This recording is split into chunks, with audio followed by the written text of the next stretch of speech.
Thank you for letting me tune in, ladies and gentlemen. Thank you for letting me tune in. This is the Coronado Ortega Heritage Show. Owner of the Global Market Ortega Code of all 10-year, 15-year, 30-year corporate, private, and public. And yes, ladies and gentlemen, you know that the civil rights movement is moving back to Selmont. And Selmont might be an institution and not just a city. When they say Selmont, a lot of people say just Selmont.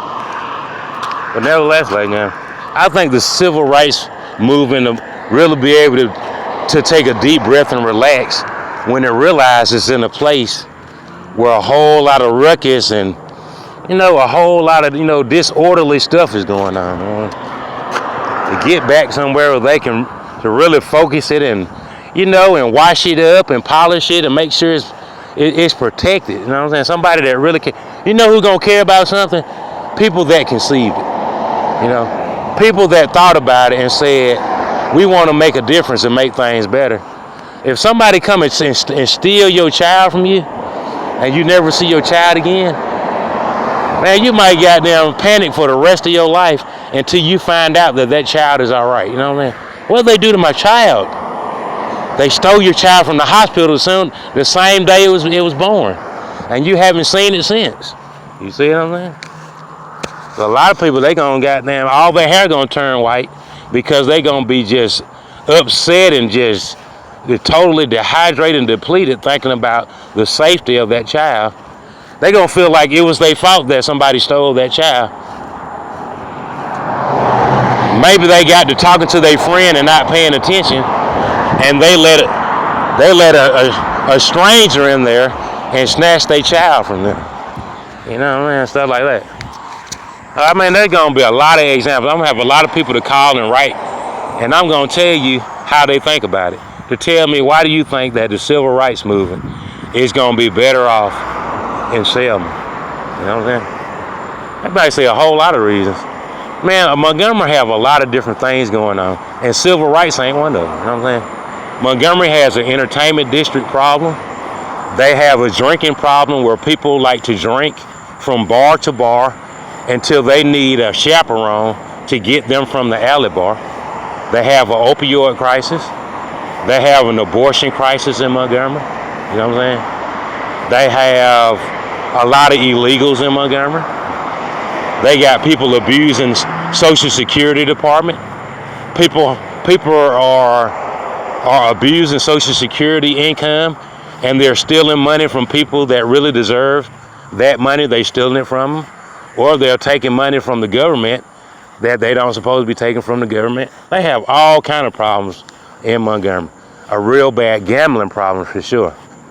A lot of people are addicted to gambling, and they can't stop. And I'm going to tell you, a lot of people are going to agree that civil rights might be talked about every day in Selma. But in Montgomery, they might not even say nothing about it until February. But in Selma, they're going to talk about it every day. Montgomery has a baby mama problem. They got a deadbeat baby daddy problem. They got a real sorry baby daddy problem. They have bad problems with child support, real bad. Well, people don't want to take care of their children. I mean, that's real bad. They have a whole lot of African American women that don't have anybody that wants to deal with them. I don't know exactly. And a lot of guys tell me it's not their fault. That baby mama is by herself. They said baby mama was pro-choice, and when baby mama started doing it with the boys and the pros instead of with the husband didn't want to come home no more because she was more interested in the guys in the pros while she was making those pro-choices. But when it was time to get money to pay bills, the pro-choices, they didn't pick up the phone. And then she came back to baby daddy fussing about him not being there and stuff like that. But sometimes you do meet those women that's really into professional sports and stuff like that, and they always keeping up with those guys and stuff. They're more concerned about that than they are their husband. or their children. You know what I'm saying? And I'm pretty sure a lot of them guys might get tired of it. You know what I'm saying? You have to tell them about it to let them know. Did you know that those guys in the NFL and the NBA, when you hang up the phone, they be saying they hope you don't call back for a while, or they hope you don't just show up, or, you know, they hope you don't come to the spring game this year, and, you know, I hope she don't come to the Iron Bowl and ruin it, man. Can somebody go down there and distract her so she don't come to the Iron Bowl? Because we trying to get it on. We don't need that distraction. You know what I'm saying? But a lot of these guys say because she was pro-choice and not pro-life, that's why baby daddy don't go back there no more. It's not that he don't love the children. It's not that he don't love his wife. It's just that his wife is pro-choice and he's pro-life. You see what I'm saying, ladies? A lot of people say they can't vouch for him on that. You know what I'm saying? That man, he didn't know that his wife was a pro-choice groupie. I didn't know that, man.